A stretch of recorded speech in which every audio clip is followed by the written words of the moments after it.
Hello guys, आप सभी का बहुत बहुत स्वागत है आज के इस वीडियो में। और आज के इस वीडियो में हम हमारे इमर्जिंग मोड्स ऑफ बिजनेस, ये जो नाम का हमारा चैप्टर है, इसको आज हम ख़त्म करने वाले हैं। आज इसका ये लास्ट लेक्चर होने वाला है, ठीक है। अब इसमें जो हमारा जो लास्ट का दो टॉपिक बाकी था, एक था आउटसोर्सिंग एंड एक था स्मार्ट कार्ड्स, तो वो आज हम करने वाले हैं। आउटसोर्सिंग जो है वो एक वो भी बहुत छोटा टॉपिक है, लेकिन एक काफ़ी इंटरेस्टिंग एंड एक काफ़ी इम्पोर्टेंट टॉपिक है। एंड जो स्मार्ट कार्ड है वो बस थोड़ा सा लल्लू पल्लू टॉपिक है, ठीक है। तो सबसे पहले जो आज हम देखने वाले हैं वो है आउटसोर्सिंग। अब ये आउटसोर्सिंग क्या होता है, व्हाट इज़ आउटसोर्सिंग। तो कल मैंने आपको एक बात बताई थी कि हम जो कोका कोला पीते हैं, तो हम जब भी दुकान से खरीदते हैं तो हमें क्या मिलता है, हमें एक बॉटल में कोका कोला मिलती है, ठीक है। ये एक बॉटल में हमें कोका कोला मिलती है। तो हमें मिलता क्या क्या है, हमें हमें वहाँ पे दो चीज़ मिलती है। एक एक सेकंड, ये यार, हाँ, एक हमें वहाँ से मिलती है, बॉटल मिलती है, एंड एक हमें वहाँ पे जो कोक है अंदर का वो मिलता है, ठीक है। तो अगर मैं यहाँ पे आपको ठीक तरीके से बोलूँ तो ये जो कोका कोला यानी कि जो अंदर का जो मेन लिक्विड रहता है वो कोका कोला कंपनी के द्वारा बनाया हुआ है, लेकिन ये जो बॉटल है ये बॉटल कोका कोला कंपनी की नहीं रहती है, ये बॉटल किसी और कंपनी की रहती है। मतलब कोई और कंपनी है जो कि कोका कोला के लिए ये बॉटल बना करके देता है, ठीक है। फिर और मैं अगर आपको एक एग्जांपल दूं, तो आपने जब भी आप अगर कोई भी गाड़ी का वहाँ पे अगर आप ऐड देखते होंगे, तो वहाँ पे आप ये देखते होंगे कि वो गाड़ी का जो टायर रहता है वो टायर एमआरएफ नहीं तो सियाट इन सब कंपनीज का रहता है। जैसे मैं आपको एक एग्जांपल के थ्रू बोल देता हूँ। फॉर एग्जांपल टाटा कंपनी की एक कार का ऐड आया, तो वहाँ पे जब ऐड आता है तो हम उसके अगर टायर्स पे गौर करते हैं तो वो टायर जो है वो वहाँ पे सियाट का रहता है, नहीं तो एमआरएफ का रहता है। तो ये दोनों कंपनीज के जो टायर्स हैं वो वहाँ पे रहते हैं। तो अब एक क्वेश्चन आता है कि अगर पूरी गाड़ी जो है वो अगर टाटा की है या फिर महिंद्रा की है या फिर कोई भी कंपनी की है, तो जब टाटा महिंद्रा ने वो पूरी गाड़ी उसके साथ, मतलब पूरी गाड़ी जब टाटा ने अपने से बना लिया है, तो फिर वहाँ पे वो जो टायर है वो टायर वो किसी और कंपनी का क्यों वहाँ पे यूज़ कर रहा है। ठीक इसी तरीके से अगर कोका कोला ने मेन लिक्विड जो है वो अगर उसने बना लिया है, तो फिर वो बॉटल क्यों दूसरे से बनवाता है, बॉटल भी खुद बनवा लो। तो देखिए इसका मेन चीज़ है कि कोका कोला जो है उसका मेन जो फोकस रहता है वो हमेशा अपने सॉफ्ट ड्रिंक के ऊपर में रहता है। वो हमेशा इसी चीज़ के ऊपर में फोकस करता है कि ये जो सॉफ्ट ड्रिंक है ये कैसे अच्छा बनाया जा सकता है, इसमें और कौन कौन सी चीज़ें हैं जो कि हम इसमें डाल सकते हैं। वो बॉटल पे उतना ज़्यादा ध्यान देता नहीं है, ठीक है, क्योंकि बॉटल है क्या, बॉटल बेसिकली बस उसमें भर करके लोगों को देना ही तो है, मेन तो अंदर का चीज़ है। ठीक इसी तरीके से टाटा मोटर्स क्या करती है कि वो उसका मेन काम है गाड़ी बनाना, गाड़ी का इंजन बनाना, गाड़ी का चैसी बनाना। अब गाड़ी का टायर जो है वो उतना देखना उसका काम है नहीं, तो मेन काम उसका गाड़ी बनाना है। तो बेसिकली होता क्या है कि ये जो बड़े बड़े कंपनीज होते हैं ये लोगों का खुद का एक स्पेशलिटी होता है। They have their expertise in one thing. तो उन लोगों का जो मेन बिजनेस होता है वो काम में वो लोगों का एक्सपर्टीज रहता है, एंड वो काम को करने के लिए वो लोग हमेशा उसमें अपना एफर्ट्स डालते रहते हैं। लेकिन उसको छोड़ करके जो साइड बिजनेस है, मतलब जो चीज़ उतना इम्पॉर्टेंट है नहीं, तो उस चीज़ का काम वो लोग किसी दूसरे को दे देते हैं, एंड इसी को हम लोग कहते हैं आउटसोर्सिंग।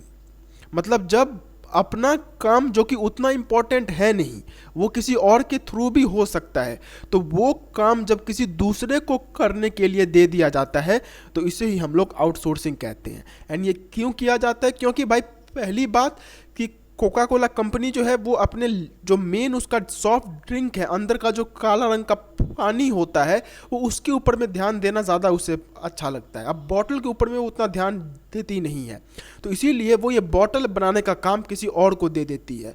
तो ये जो चीज़ है कि मेन काम हम खुद करेंगे और जो बाकी का काम होगा वो हम किसी दूसरे कंपनी को दे देंगे, तो इसी को हम लोग कहते हैं आउटसोर्सिंग।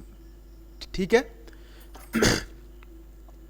अब आउटसोर्सिंग जो है वो बेसिकली दो टाइप्स का होता है, या फिर मैं अगर सिंपली कहूँ तो आउटसोर्सिंग होता एक ही टाइप का है, लेकिन उसी टाइप के अंदर में और एक टाइप आता है। तो ये जो आउटसोर्सिंग है इसे हम लोग एक और नाम दे सकते हैं, वो कहलाता है business process outsourcing.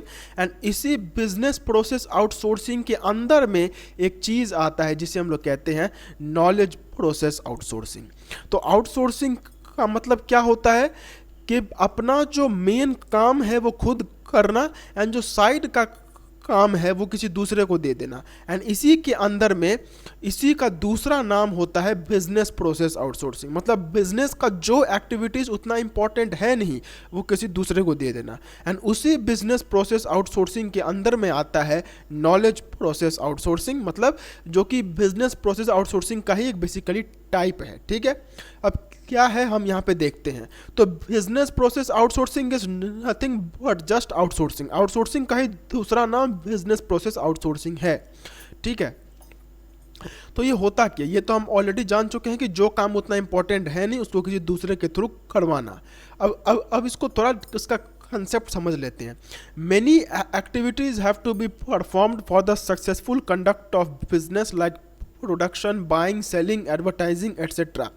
When the scale of business is small, the businessman used to perform these activities easily. However, with the enlargement of scale of business, this job has become tedious. Thus, therefore, in order to overcome the difficulties connected with the performance of many activities and to get the benefit of specialization, these services are now obtained from outside the organization. This is called outsourcing of services or BPO. मैंने जैसा आपको बोला था कि outsourcing और BPO एक ही चीज़ है। तो अब बेसिकली होता क्या है कि मेरा जो बिजनेस है उसमें बहुत अलग अलग तरीके के काम करने होते हैं। ठीक है। अलग अलग एक्टिविटीज़ करनी होती है एक बिजनेस को प्रॉपरली करने के लिए। ओके। अब वो अगर मेरा बिजनेस छोटा है तो वो सारे काम मैं खुद कर सकता हूँ। जैसे मैं अगर बात करूँ तो अगर मेरा एक सोल प्रोप्राइटरशिप, मेरा एक गली में राशन का दुकान है, तो गली के राशन में सामान को खरीदना, सामान को बेचना, अपने दुकान का एडवर्टाइजमेंट करवाना, ये सब मैं खुद कर सकता हूँ। लेकिन जैसे जैसे बिजनेस का स्केल बढ़ता जाता है तो वैसे वैसे क्या होता है कि एक बिजनेसमैन सभी कामों के ऊपर में ध्यान दे नहीं सकता है। एंड अगर इससे भी कहा जाए तो ये बात है कि वो अगर ध्यान दे भी देगा तो भी वो उतना अच्छा तरीके से काम नहीं कर पाएगा जितना कोई दूसरा आदमी कर सकता है। तो ये दो मेन रीजंस की वजह से कि पहली बात, मेरे पास उतना टाइम नहीं है कि मैं उस काम के ऊपर में मतलब मैं उस काम के ऊपर में ध्यान दे सकूं, और दूसरा अगर मैंने टाइम निकाल कर ध्यान दिया भी तो भी मैं कुछ खास वहाँ पे ध्यान दे नहीं पाऊंगा। तो इन सब का एक अच्छा सल्यूशन है कि वो काम ही किसी दूसरे को दे दो। एंड इसे ही हम लोग कहते हैं आउटसोर्सिंग एंड बिजनेस आउटसोर्सिंग और business process outsourcing. So business process outsourcing refers to the process of contracting standard business functions to be handle by a party outside of the company. ये हम समझ चुके हैं कि कंपनी के बाहर के किसी दूसरे कंपनी को ये काम दे देना, उसे बिजनेस प्रोसेस आउटसोर्सिंग कहते हैं। ठीक है। अब है इसका एग्जाम्पल भी देख लेते हैं, ऑल्दो हम तो समझ ही चुके हैं। If Reliance Industries wants to advertise its Vimal brand of clothing, it may appoint Anmol advertising company to design, prepare and release advertisements on its behalf. ये सबसे ज़्यादा एडवर्टाइजिंग में ही होता है, क्योंकि देखिए मैंने सामान बना दिया, अब उस सामान को एडवर्टाइज करना ये मेरे बस की बात है नहीं। एंड अगर मैंने एडवर्टाइज करने की कोशिश की तो शायद ही उतना अच्छे तरीके से एडवर्टाइज हो नहीं पाएगा। तो जो भी कंपनीज जो कि कोई भी सामान बनाती है तो सामान बनाने के बाद क्या करती है कि उस सामान का जो एडवर्टाइजिंग का काम होता है वो काम वो किसी दूसरे एडवर्टाइजिंग एजेंसी को वो काम दे देती है। इसका इसका एक एग्जांपल मैंने देखा था, मुझे भी ठीक से याद नहीं आ रहा है। एडवर्टाइजिंग एजेंसी का एक एग्जांपल आता था, एक बहुत बड़ा एडवर्टाइजमेंट आता था। खैर वो छोड़िए।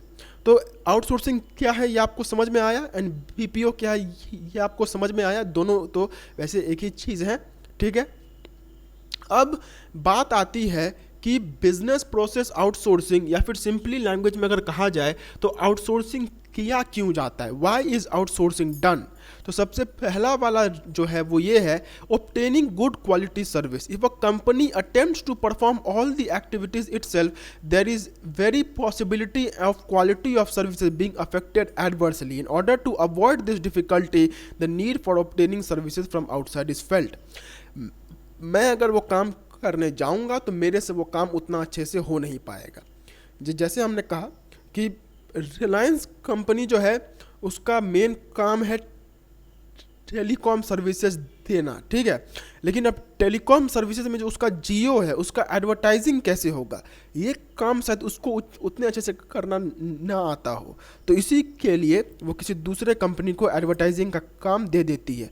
ठीक उसी तरीके से अगर टाटा मोटर्स की बात की जाए तो टाटा मोटर्स गाड़ी बना करके रेडी कर लेगी, लेकिन उसका टायर शायद वो अच्छे तरीके से ना बना पाए, या फिर उसके पास रिसोर्स ही ना हो, तो इसी वजह से भी इसको दे दिया जाता है, ठीक है। फिर है avoiding fixed investment in service. अब देखिए भाई, जो सर्विस को मैं किसी दूसरे को दे रहा हूँ कि लो भाई ये वाला काम तुम मुझे करके दो, वो सर्विस मैं अगर खुद करने जाऊंगा तो ऐसा नहीं है कि वो इम्पॉसिबल है, मतलब वो हो ही नहीं सकता है, दैट इज पॉसिबल। लेकिन फिर मुझे अपना एक अलग अपना एक अलग फैक्ट्री, अपना एक अलग बिजनेस ही वहाँ पे स्टैब्लिश करना होगा। जैसे अगर रिलायंस इंडस्ट्री अपना जियो का एडवर्टाइजिंग खुद करना चाहती है तो उसे खुद अपना एक एडवर्टाइजिंग एजेंसी को स्टार्ट करना होगा। फिर उस एडवर्टाइजिंग एजेंसी को, जैसे कंपनी को इनकॉर्पोरेट होता है वैसे उसको इनकॉर्पोरेट करवाना पड़ेगा। फिर उसको चलाने के लिए वहाँ पे लोगों को हायर करना होगा, उनको सैलरी देना होगा। तो ये सब सस्ता हो बिल्कुल भी वहाँ पे होगा नहीं। तो ये सब चीज़ें अगर वो खुद करनी जाती है तो बहुत पैसा वहाँ पे खर्च होता है। तो इसीलिए ताकि पैसे उतना पैसा खर्च करने से सस्ता होगा कि ये काम किसी दूसरे को दे दो। तो इस कारण से भी बिजनेस प्रोसेस आउटसोर्सिंग को किया जाता है, ठीक है। क्योंकि खुद वो काम अगर करने जाएंगे तो खर्चा बहुत होगा, उससे सस्ता पड़ेगा कि ये काम किसी दूसरे को दे देते हैं, ठीक है। जो कि हम अपने नॉर्मल, जो कि हम लोग आपसी में भी बोलते रहते हैं, ठीक है। मतलब फॉर एग्जांपल मेरे घर में ये बहुत होता है कि दूध का पेड़ा बना लेते हैं, ठीक है। अब पेड़ा अगर खुद घर में बनाने जाएंगे तो एक तो इतना सारा दूध वहाँ पे खर्चा होगा, और ऊपर से खर्चा भी उतना ही होगा। तो जितना में घर में पेड़ा बनने वाला है उससे सस्ता में दुकान से खरीद करके वहाँ पे लाया जा सकता है। तो इसी वजह से बाहर से खरीदना ज़्यादा बेटर रहता है, ठीक है। फिर है स्मूथ रनिंग ऑफ बिजनेस। अभी स्मूथ रनिंग ऑफ बिजनेस क्या है, देखिए भाई, अगर मैं वो काम करने जाता हूँ, मतलब मेरे पास उसके लिए टाइम भी हो गया और मैंने कहीं से पैसे भी जुगाड़ कर लिए, तो मैंने आपको जैसा कि कहा कि भाई तेरे से वो होगा नहीं, सिंपल बात है। जो वहाँ पे डायलॉग बोला जाता है कि तुमसे ना हो पाएगा, तो वही यहाँ पे है कि मेरे से वो होगा नहीं, लेकिन मैं फिर भी उसमें अपना टाइम दिए जा रहा हूँ। तो इससे होगा क्या कि भाई जो मेन बिजनेस है वो भी ठीक से काम नहीं कर पाएगा, एंड दूसरे बिजनेसेस भी अफेक्ट होंगे। तो इसी वजह से ताकि अपना काम वो स्मूथली चलता रहे, इसीलिए जो काम होगा नहीं वो किसी दूसरे को दे देना ही बेटर रहता है, ठीक है, ओके। अब जो नेक्स्ट टॉपिक है वो है स्कोप ऑफ बीपीओ। अब ये स्कोप ऑफ बीपीओ क्या है कि बेसिकली बीपीओ में कौन कौन सी चीज़ें आती हैं, वो कौन कौन से एक्टिविटीज़ हैं, वो कौन कौन से सर्विसेज हैं जो कि बीपीओ में दिए जाते हैं। तो सबसे पहला जो सर्विस होता है वो है financial service. These services means those outside services which help the company in some way और other in the management of finance. अब देखिए भाई, मेरे कंपनी में कितना पैसा है, कितना पैसा रोज खर्च हो रहा है, मतलब बेसिकली पैसों का हिसाब रखना। अब ये पैसों का हिसाब रखना, ये पहली बात, मेरे कंपनी के पास इतना टाइम है नहीं कि वो खुद इन सब के ऊपर में ध्यान दे। एंड दूसरी बात कि मेरा जो कंपनी है वो एक टेक्सटाइल इंडस्ट्री है। अब टेक्सटाइल इंडस्ट्री में जो लोग काम करेंगे वो लोग भी, उनको भी टेक्सटाइल का ही नॉलेज होगा। अब उन टेक्सटाइल के नॉलेज वाले लोगों से अगर बोला जाएगा कि आप सीए और सीएस की तरह वहाँ पे ऑडिटिंग कीजिए, वहाँ पे जो फाइनेंस है उसको देखिए, तो भाई उनसे तो होगा नहीं। तो इसीलिए फाइनेंशियल सर्विसेज में भी बिजनेस प्रोसेस आउटसोर्सिंग किया जाता है कि अगर मुझे अपना फाइनेंस संभालना है, मुझे अपने पैसों का हिसाब किताब रखवाना है, तो बजाय इसके कि मैं खुद उनका हिसाब किताब रखूं, यह काम किसी दूसरे को दिया जा सकता है। फिर एडवर्टाइजिंग सर्विसेज, जो कि सबसे ज़्यादा देखा जाता है कि कंपनीज को सामान बनाना आता है, सबसे अच्छे तरीके से आता है, तो वो सामान बनाने का काम वो लोग खुद अपने ऊपर में रखती हैं। लेकिन जो एडवर्टाइजिंग का काम है वो किसी दूसरे को दे दिया जाता है, ठीक है, क्योंकि खुद करने जाएंगे तो पैसा खर्च, टाइम खर्च, फिर भी उस क्वालिटी का होगा नहीं। एंड जो एडवर्टाइजिंग एजेंसी में जो लोग काम करते हैं उनका तो नौकरी ही एडवर्टाइजिंग है, तो वो लोग जाहिर सी बात है और अच्छे तरीके से काम को कर पाएंगे, ठीक है। फिर कुरियर सर्विस, ये सबसे ज़्यादा देखा जाता है, मैं ये काम करता हूँ। अब देखिए मेरा जो कि आप यहाँ पे नीचे में एक टेक्स्ट है जो कि वहाँ पे कंटिन्यूसली चल रहा है कि अगर आपको ये नोट्स खरीदने हैं तो आप यहाँ पे मुझे डिस्क्रिप्शन बॉक्स में यहाँ पे एक फ़ोन नंबर है, आप वहाँ पे मुझे व्हाट्सएप कर सकते हैं, वहाँ से आपको वो नोट्स मिल जाएगा, ठीक है। अब जब अगर ये नोट्स का आप हार्ड कॉपी खरीदते हैं तो जाहिर सी बात है ये मैं आपको डिलीवर करवाऊंगा। अब ये जो डिलीवरी है ये मैं इंडिया पोस्ट के थ्रू करवाता हूँ, ठीक है, सबसे सस्ता, सबसे बेस्ट।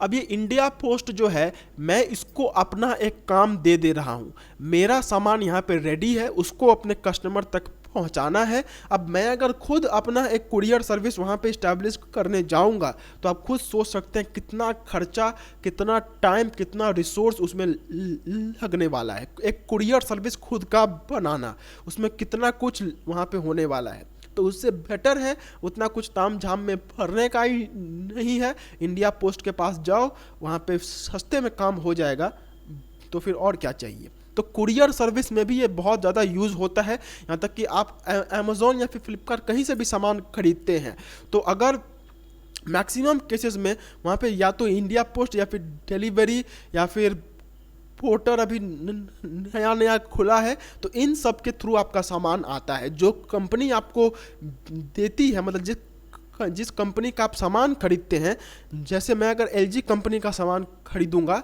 तो बेसिकली एलजी का अगर मैं टीवी खरीदता हूं तो वो फॉर एग्जांपल मैंने अमेज़ॉन पे ए लिमिटेड नाम के कंपनी से उसे खरीदा। अब ए लिमिटेड खुद मुझे आकर वो देने वाला है नहीं, वो क्या करेगा, किसी भी कुरियर सर्विस के थ्रू उसे भेज देगा, ठीक है।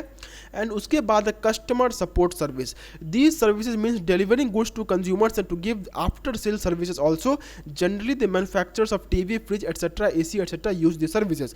अब भाई एक बार मैंने सामान खरीद लिया है, मतलब एक बार मैंने अगर सामान खरीद ले रखा है तो उसके बाद भी मुझे सामान के साथ कुछ ज़रूरतें होती हैं। जैसे मैंने अगर एक फ्रिज खरीदा, अब 3-4 साल बाद वो अगर ख़राब हो गया तो मैं कैसे उसको ठीक करवाऊँगा, तो उसके लिए वहाँ पे सर्विस सेंटर का ये होता है। तो सर्विस सेंटर वाला सर्विस भी जो है ये भी बेसिकली आउटसोर्सिंग ही रहता है। जो कंपनीज होती हैं वो, जैसे आपने एक टीवी खरीद लिया, फिर टीवी खरीदने के बाद जो इंस्टॉलेशन है तो वो जो इंस्टॉलेशन है, वो इंस्टॉलेशन आपका अगर एलजी का टीवी है तो एलजी कंपनी वहाँ से आके करने वाली है नहीं, वो काम जो है वो किसी दूसरे कंपनी को दे देगी एंड वो कंपनी वहाँ पे आपका जो टीवी है उसे इंस्टॉल करवा देगी। तो आफ्टर सर्विस के लिए, कस्टमर सपोर्ट सर्विस के लिए भी आउटसोर्सिंग का इस्तेमाल होता है, ठीक है।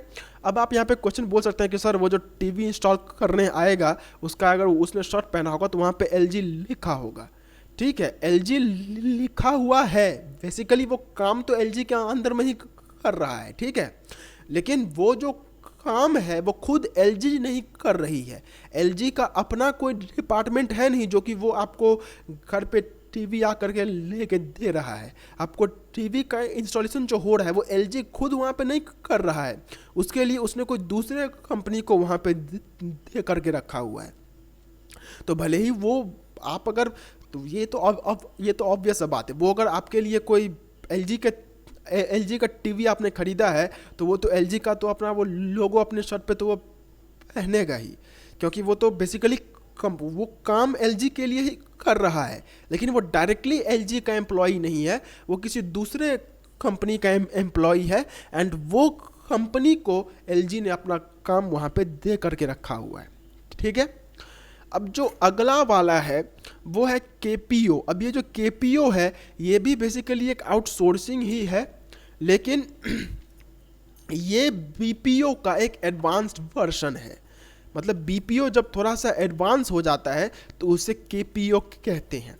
अब बीपीओ का फुल फॉर्म अगर मैंने अभी तक बोला है नहीं तो मैं बोल देता हूँ, इसका फुल फॉर्म है बिजनेस प्रोसेस आउटसोर्सिंग। ठीक है, बिजनेस प्रोसेस आउटसोर्सिंग इसका फुल फॉर्म है, एंड इसका फुल फॉर्म है knowledge process outsourcing. Knowledge process outsourcing. अब दोनों में फ़र्क क्या है, तो देखिए बिजनेस प्रोसेस आउटसोर्सिंग में क्या होता है कि जो काम मेरा बस का है नहीं, या फिर वो काम अगर मैं करने जाऊंगा तो मेरा मेन काम वो डिस्टर्ब हो सकता है, तो ऐसे केस में वो काम मैं किसी दूसरे बंदे को दे देता हूँ कि ले भाई तू ये मेरा काम करके दे दे, तो ये बीपीओ होता है। अब केपीओ क्या होता है कि अगर मेरा काम ऐसा है कि उस काम में बहुत स्पेशलाइज्ड नॉलेज की ज़रूरत है, मतलब बहुत हाई एंड नॉलेज उसमें चाहिए, बहुत नॉलेज, बहुत स्किल्स, बहुत एक्सपीरियंस, इस टाइप का अगर काम होता है तो उसी काम को जब आउटसोर्स कर दिया जाता है तो उसे केपीओ कहते हैं। समझ में नहीं आया, मैं आपको बोल देता हूँ। देखिए अगर मैं यहाँ पे बात करूँ, ठीक है, अगर कोका कोला कंपनी की यहाँ पे बात करते हैं, अब कोका कोला कंपनी जो है वो अगर अपना बॉटल बनाने का कॉन्ट्रैक्ट किसी दूसरे कंपनी को देती है तो ये बिजनेस प्रोसेस आउटसोर्सिंग है। ठीक है, क्योंकि यहाँ पे बेसिकली है क्या कि आप किसी दूसरे कंपनी को अपना बॉटल बनाने का काम दे रहे हैं। अब बॉटल बनाना जो है उसमें कुछ उतना ज़्यादा नॉलेज, उतना ज़्यादा स्किल्स की ज़रूरत है नहीं। ठीक है, लेकिन अगर आप कोई ऐसा काम आउटसोर्स करवा रहे हैं जहां पे बहुत हाई एंड नॉलेज की ज़रूरत होती है, तो जब वहाँ पे नॉलेज वाला काम को जब आउटसोर्स किया जाता है तो उसी टाइम पे जो बीपीओ है वो केपीओ बन जाता है। ठीक है, एग्जाम्पल के थ्रू समझते हैं। जैसे अगर फॉर एग्जाम्पल मैंने अपना एक लीगल फॉर्म खोला, ठीक है, जैसे आज जो आपका श्री राधा रमन इंस्टीट्यूट है जो कि अभी 1100-1200 सब्सक्राइबर्स पे है, अब यही जब बहुत बड़ा हो जाएगा तो इसकी अपनी एक लीगल टीम होगी। ठीक है, this will have a legal team. अब ये जो लीगल टीम है, क्या है, मैं इसमें किसी को भी रख सकता हूँ? क्या मैं यहाँ पे कोई बीकॉम पास आदमी को यहाँ पे मैं रखूँगा? The answer is no. Legal team है तो भाई उसमें तो मिनिमम एलएलबी डिग्री जिनकी होगी वो लोग मुझे चाहिए, एलएलएम डिग्री जिनकी होगी वो लोग मुझे चाहिए, या फिर मैं और भी यहाँ पे बोल सकता हूँ कि जो आदमी किसी हाई कोर्ट का एडवोकेट होगा वो मुझे यहाँ पे चाहिए। तो बेसिकली हो क्या रहा है कि मेरा जो लीगल टीम का काम है वो कोई ऐसा वैसा काम है नहीं कि किसी को भी दे देंगे। वो काम ऐसा काम है जिसमें बहुत नॉलेज, बहुत skills, high and knowledge, high and skills की ज़रूरत है। तो जब ऐसा काम जिसमें बहुत ज़्यादा नॉलेज की ज़रूरत होती है वो वाला काम जब किसी दूसरे को दे दिया जाता है तो उसे हम लोग नॉलेज प्रोसेस आउटसोर्सिंग कहते हैं।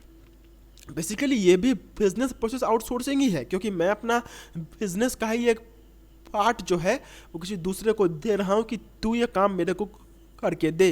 लेकिन बस फ़र्क यहाँ पे इतना है कि बिजनेस प्रोसेस आउटसोर्सिंग में कोई भी काम है जो कि दिया जा सकता है, लेकिन नॉलेज प्रोसेस आउटसोर्सिंग में हम सिर्फ वो काम जिनमें बहुत मतलब डीप नॉलेज चाहिए होती है वो दे देते हैं। ठीक है, So this is the difference between BPO and KPO. Basically KPO is also a BPO, but when BPO has very high knowledge, जब BPO में बहुत हाई एंड नॉलेज स्किल्स की ज़रूरत होती है तो वो KPO बन जाता है, ठीक है। अब इसको देखते हैं। Knowledge process outsourcing is the purposeful allocation of relatively high level tasks involving specialized knowledge or problem solving to an outside organization or third party that has a high level of subject matter expertise. KPO is different from business process outsourcing, which involves the outsourcing of labor and other operational work to a third party to save money. Although KPO is a subset of BPO, KPO involves far more specialized analytical and knowledge based work. Unlike conventional BPO where the focus is on process expertise, in KPO the focus is on knowledge expertise. तो basically फ़र्क बस इतना है कि BPO के case में हम कोई भी काम किसी को भी दे देते हैं, ठीक है, लेकिन KPO के केस में जिस काम में बहुत हाई एंड नॉलेज की ज़रूरत है वो काम जब किसी दूसरे को दे दिया जाता है तो वो KPO बन जाता है, ठीक है।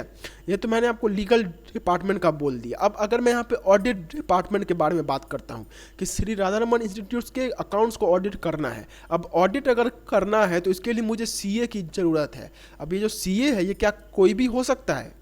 आप बोलेंगे सर कैसी फालतू की बातें कर रहे हो, CA बनने में तो लोगों के मतलब लोगों का उम्र निकल जाता है तब जाकर के वो CA बनते हैं। तो यही यहाँ पे मेन बात है कि जिस काम को करने के लिए ऐसा नॉलेज चाहिए जो कि 100 में से 1-2 लोगों के पास होता है, तो उस टाइप का काम जब दूसरे को दिया जाता है so that is knowledge process outsourcing. ये भी BPO ही है, this is also an outsourcing, but ऐसे काम का आउटसोर्सिंग जो कि हर किसी के बस की बात है नहीं, ठीक है। फिर इसके बाद आता है नीड ऑफ KPO। अब KPO क्यों जरूरी है? तो देखिए ये भी क्योंकि एक आउटसोर्सिंग है, तो जैसे BPO का वहाँ पे जो इसका इंपॉर्टेंस था, मतलब जिसके लिए उस चीज़ की ज़रूरत थी, ठीक वही चीज़ यहाँ पे भी होने वाला है।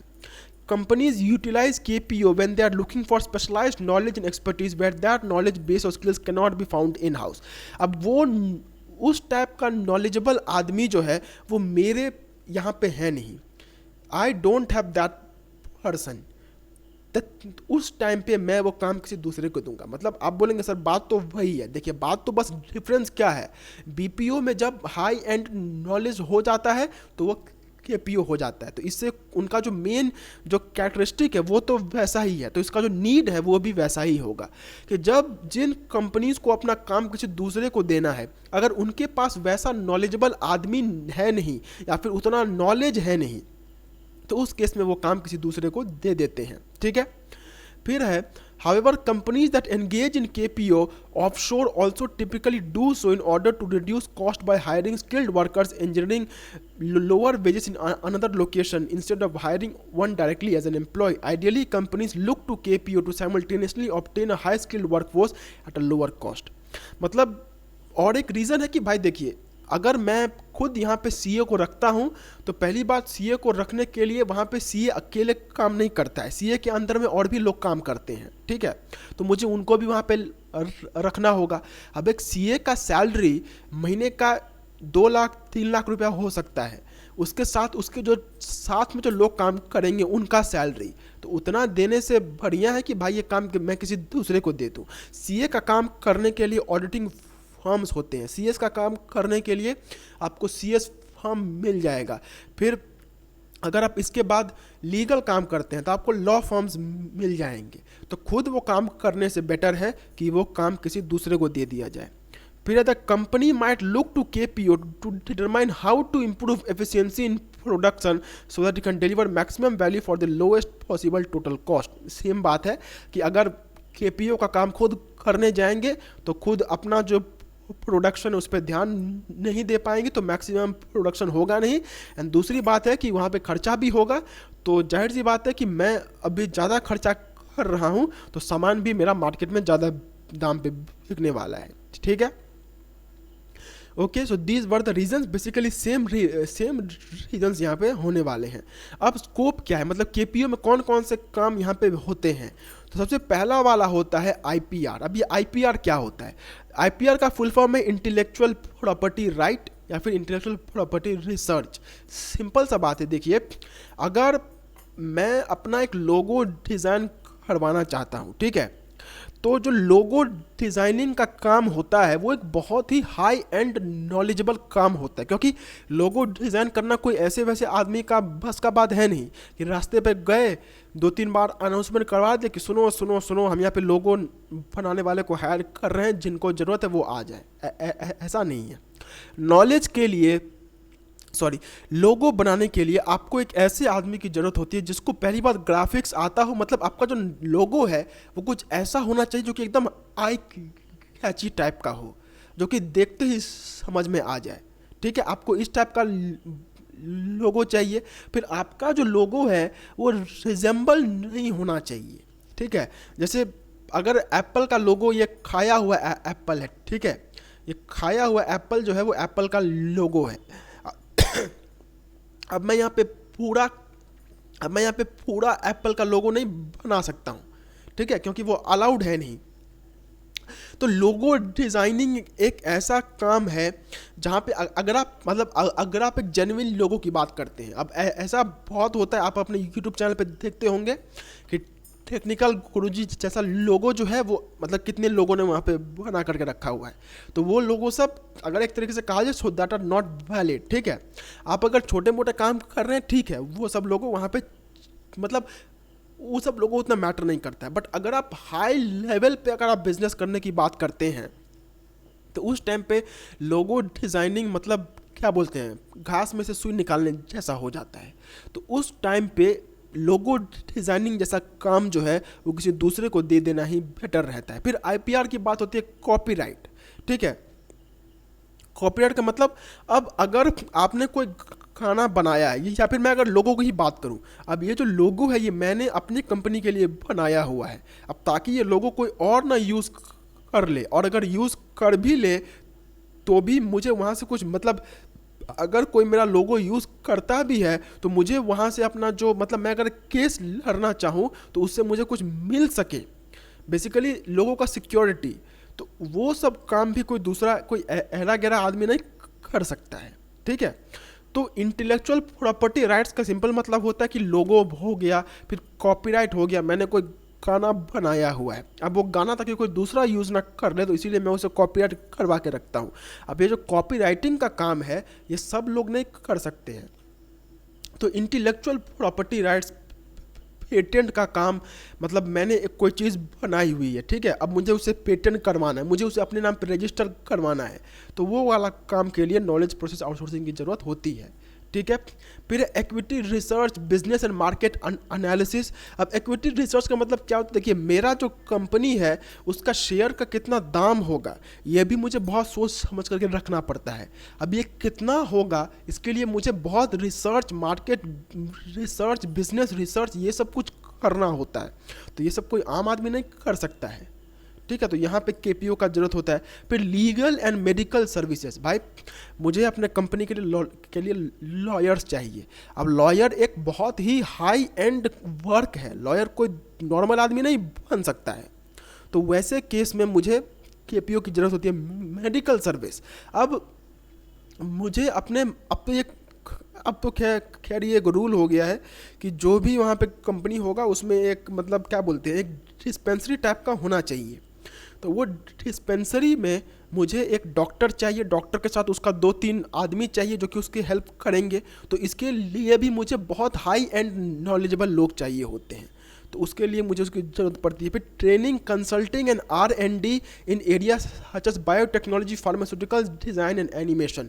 अब देखिए मेरे पास अगर कुछ ऐसे लोग हैं, ठीक है, जैसे अगर मेरे पास एक मैनेजर आया है, ठीक है, जो कि अभी फ्रेशर है, उसको कोई भी नॉलेज वहाँ पे है नहीं, तो उसे अगर मैं अपना काम सिखाने जाऊँगा तो बहुत टाइम वहाँ पे लग जाएगा। तो ऐसे केस में क्या किया जाता है कि बाहर से कुछ कंपनीज़ को हायर किया जाता है, एंड वो कंपनीज़ क्या करती हैं कि वो आपको वो काम सिखा देती है। यहाँ तक कि मैं अगर CA या फिर CS की बात करूँ, तो जब आपका CA या फिर CS का पढ़ाई हो जाता है तो उसके बाद आप अपने ट्रेनिंग के लिए जाते हैं। तो ट्रेनिंग में क्या होता है, बेसिकली ट्रेनिंग में ये होता है कि एक कंपनी में फॉर एग्जांपल अगर आपने CA पास कर लिया तो आपका जो ICAI है उसके पास ट्रेनिंग देने के लिए कुछ भी नहीं है, ठीक है। तो वो क्या करती है, उसके जान पहचान में जो भी कंपनीज होती है, उन कंपनीज के पास आपको वो भेजती है एंड वहाँ पे जाके बोलती है कि जाओ भाई यहाँ पे अपना काम सीखो। तो अब एक ऐसा आदमी जो कि सीए पढ़ चुका है, उसे अगर सीए का काम सिखाना है तो ये तो कोई बहुत ही हाई एंड नॉलेजेबल आदमी कर सकता है। तो ये भी केपीओ के अंदर में आता है। तो सिंपली अगर समझा जाए तो केपीओ का मतलब होता है कि जब अपना हाई एंड नॉलेजेबल काम किसी दूसरे को दे दिया जाता है तो उसे हम लोग केपीओ कहते हैं। एंड लास्ट एक बहुत छोटा सा टॉपिक है जो कि है स्मार्ट कार्ड। स्मार्ट कार्ड क्या होता है, आप अगर कभी ट्रेन में अगर आप टिकट काटने जाते होंगे, बेसिकली लोकल ट्रेन का टिकट का ही मैं यहाँ पे बात कर रहा हूँ, तो आप देखते होंगे कि टिकट काउंटर के पास में एक ऐसा एटीएम जैसा मशीन वहाँ पे रहता है, ठीक है। उसे हम लोग कहते हैं, उसे क्या कहा जाता है, एटीवीएम कहा जाता है, ऑटोमेटिक टिकट वेंडिंग मशीन, ठीक है। तो इसमें क्या होता है, इसमें दो तरीकों से पैसे दिए जा सकते हैं। आप यहाँ पे कैश दे सकते हैं, मतलब यहाँ पे एक स्लॉट रहता है, यहाँ पे आप कॉइन्स दे सकते हैं, यहाँ पे एक कैश के लिए यहाँ पे ये रहता है, एंड नीचे में एक छोटा सा स्कैनर रहता है। वहाँ पे क्या होता है, वहाँ पे आपको अपना स्मार्ट कार्ड देना होता है। अभी स्मार्ट कार्ड क्या होता है, अब स्मार्ट कार्ड सिंपली होता है कि ये जो आपका ये है, ठीक है, ये एक प्लास्टिक का कार्ड टाइप का रहता है जहाँ पे यहाँ पे चिप रहती है, एंड जैसे इसके अंदर में इंफॉर्मेशन स्टोर रहता है। मतलब मैं यहाँ पे क्या कहना चाहता हूँ, फॉर एग्जांपल आप हफ्ते में 3-4 बार जाते होंगे, एंड जब भी आप जाते हैं तो आप 20 रुपये का टिकट काटते हैं, ठीक है। अब अगर आप 20 रुपये का टिकट एक बार में काटते हैं एंड आप हफ्ते में अगर 4 बार जाते हैं तो हफ्ते में आपको 80 बार टिकट काटना होता है। मतलब महीने का यही मिला के चल लीजिए 240 रुपये का टिकट आप काट लेते हैं, ठीक है। अब अगर आप महीने में, मतलब अगर आप फ्रिक्वेंटली ट्रैवल करते हैं तो हर बार में टिकट काउंटर पे जाके टिकट कटाने से बेटर है कि आपको एक कार्ड दे दिया जाता है जो कि बेसिकली रिचार्ज रहता है, ठीक है। यहाँ पे क्या होता है कि मतलब आप क्या करते हैं, आप पे काउंटर पे जाते हैं, वहाँ पे बोलते हैं ये लीजिए 3000 रुपये, इसके बदले में मुझे एक एटीवीएम मतलब एक कार्ड दे दीजिए। तो वो क्या होता है, वो आपको एक कार्ड ऐसा दे देता है। अब उसके चिप में एक इन्फॉर्मेशन स्टोर रहती है कि जो भी इस कार्ड का मालिक है उसके यहाँ पे 3000 रुपये स्टोर्ड हैं। अब आप बजाय इसके कि आप काउंटर पर जाके अपना टिकट कटवाएं, आप एक काम कर सकते हैं कि ये जो कार्ड है, ये कार्ड को आप इस मशीन में दे दीजिए एंड वहाँ पे वो मशीन रीड कर लेगी, आपके वहाँ पे देखिए 3000 है एंड आपको 20 रुपये का टिकट काटना है तो वो टिकट काट के आपको दे देगी। तो बेसिकली टाइम बचाने के लिए आजकल ये कार्ड्स इस्तेमाल हो रहे हैं। तो ये कार्ड और कुछ नहीं है, यही कार्ड यहाँ पे स्मार्ट कार्ड है। अब ऑल्दो मैंने यहाँ पे रेलवे का एग्जांपल ले लिया है, लेकिन सिमिलरली सेम चीज़ जो है वो अलग अलग इंस्टीट्यूट, अलग अलग जगहों पे भी इस्तेमाल हो रही है। तो ये स्मार्ट कार्ड होता क्या है? सो smart card is small sized card which has a programmable microprocessor chip and is used for making payments and storing relevant information. ये एक ऐसा कार्ड होता है जिसके यहाँ पे एक चिप रहता है, उस चिप में इंफॉर्मेशन स्टोर रहता है एंड आप इस कार्ड के थ्रू पेमेंट कर सकते हैं या फिर और भी सारे काम कर सकते हैं। It is typically a pocket-sized card which contains an embedded computer chip, either a memory of a microprocessor type that stores and transacts data. This data is usually associated with either value information or both and stored, मतलब basically आपको इतना कुछ जानना है नहीं। आप क्योंकि modern ज़माने के बच्चे हैं तो आपको ऑलरेडी ये बात मालूम होगा कि अगर आपके पास एक कार्ड है तो वो कार्ड में एक यहाँ पे चिप रहेगी। इस चिप में बेसिकली हर एक इन्फॉर्मेशन रहेगी कि आपका नाम क्या है, आप कहाँ पर रहते हैं, आपका फ़ोन नंबर क्या है, ठीक है। इसके साथ साथ वहाँ पे और भी चीज़ें रह सकती हैं। अब आप इसी कार्ड को डिपेंडिंग वो कि वो कहाँ पे इस्तेमाल हो रहा है, अलग अलग कामों के लिए इस्तेमाल हो सकता है, ठीक है। स्मार्ट कार्ड का मतलब ये नहीं है कि आप रेलवे में पेमेंट करने के लिए उसे इस्तेमाल करते हैं। यहाँ तक कि बहुत जगहों पे होता है कि विदेशों में मैंने ये देखा है कि अगर आप वहाँ पे बस में ट्रैवल करते हैं तो वहाँ पे भी सेम टाइप का कार्ड आपके पास में रहता है। आप ये वो जो बस का गेट रहता है वहाँ पे एक स्कैनर रहता है, आप उस स्कैनर के सामने में अपना कार्ड दिखा दीजिए एंड बस आपका पैसा जो है वहाँ से हट जाएगा। सेम चीज़ मेट्रो में भी है। आप मेट्रो में जाइए, आपका पास एक कार्ड होगा, कार्ड में आपका रिचार्ज रहेगा, आप जाइए सिमिलरली वहाँ पे मतलब जहाँ पे एंट्री गेट होगा वहाँ पे एक स्कैनर होगा, स्कैनर पे दीजिए, आप जितना दूर आपने ट्रैवल किया होगा उतना दूर का पैसा आपका काट लिया जाएगा। ठीक है, ओके। अब स्मार्ट कार्ड इस्तेमाल होता कहाँ कहाँ पे है? तो पहली बात है financial app for modest purchases in automatic vending machine and over the counter transaction and electronic purse will be use to substitute coinage debit and credit accounts in secure environment replicating what is ready on the magnetic strip bank card as part of electronic commerce securing payment through the internet. मतलब smart card जो है उसका इस्तेमाल basically यहाँ पे आपका जो मैंने बोला कि फाइनेंशियल मतलब पैसों का पेमेंट के लिए भी होता है, जो कि हमने वहाँ पे टिकट काउंटर के पास वाला जो एटीएम था उसमें देखा कि वहाँ पे आप पेमेंट करने के लिए भी इसे इस्तेमाल कर सकते हैं। ठीक है, फिर है पर्पस ऑफ ट्रांसपोर्ट लाइसेंस। आजकल में जो लाइसेंस होते हैं वो भी आपके स्मार्ट कार्ड के रूप में आ चुके हैं। देखिए स्मार्ट कार्ड का मतलब कोई भी ऐसा कार्ड जो कि एक अलग तरीके का काम करता हो, जो कि नॉर्मल पेपर वर्क से अलग काम करता है। यहाँ पे ज़रूरी है ना कि वो सिर्फ पेमेंट के लिए ही इस्तेमाल होता होगा। ठीक है, आजकल ड्राइविंग लाइसेंस भी स्मार्ट कार्ड के फॉर्म में आ रहे हैं। Toll collecting system that use electronic toll gates. आजकल ये भी हो गया कि आप अगर टोल टैक्स भरने जाते हैं तो वहाँ पे स्कैनर है, आप वहाँ पे अपना कार्ड दे दीजिए, वहाँ पे आपका टोल टैक्स काट लिया जाएगा। Fair collecting techniques for large crowds of people, जो कि मैंने आपको बोला कि एटीएम के केस में वहाँ पे अगर आप मतलब इतना भीड़ में जाते हैं तो उससे बढ़िया है आप साइड में जाइए, साइड में आप एक कार्ड कटवा लीजिए। ठीक है, फिर system for physical access control. Smart can be used by variety of public entities including customers, commercial dealers and organization to grant access to members, workers of the organization और other individual to secure places. Every individuals identity is verified and scan as a part of the smart system. आपने बहुत movies में देखा होगा कि वहाँ पर क्या होता है, तिजोरी रहती है, तिजोरी एक रूम में रहता है, उस रूम में एंटर करने के लिए वो लोग क्या करते हैं कि गेट पे एक स्कैनर रहता है, वहाँ पे अपना कार्ड को स्वाइप करते हैं एंड वहाँ से आपका जो पेमेंट है वो हो जाता है। ठीक है, पेमेंट नहीं मतलब वहाँ से आपको एक्सेस दे दिया जाता है। फिर टेली कम्युनिकेशन, आपका जो सिम कार्ड है that is also smart card. तो स्मार्ट कार्ड का सिंपल मतलब है कि कोई भी ऐसा कार्ड, ठीक है, जिसके ऊपर में एक चिप हो एंड उस कार्ड के जरिए अलग अलग कामों को किया जा सकता है। आपका जो डेबिट कार्ड है, आपका जो क्रेडिट कार्ड है, वो भी तो उसी का example, that is also smart card. Okay, so smart card का सिंपल मतलब होता है एक any card which facilitates to do something, या तो पेमेंट करना या फिर दूसरा कुछ काम करना। ओके, सो हमारा ये चैप्टर यहाँ पे एंड होता है।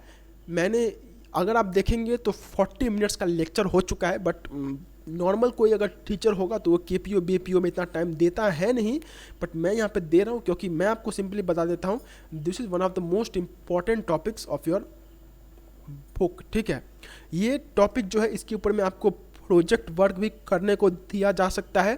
एंड इसी के साथ साथ अगर आप बाद में चल के मतलब अगर आप नॉलेज के लिए पढ़ते हैं तो भी, एंड बाद में चल के हायर स्टडीज़ में भी केपीओ बीपीओ का बहुत ज़्यादा वहाँ पे यूज़ होता है। ठीक है, तो इसीलिए मैंने इसको इतना डिटेल्स में पढ़ाया हुआ है। ओके, सो यहीं पे हमारा जो आज का वीडियो है वो भी एंड होता है एंड चैप्टर भी एंड होता है। मिलते हैं एक अगले वीडियो में एक अगले चैप्टर के साथ। ठीक है, तब तक के लिए बहुत बहुत ध्यान रखिए अपना।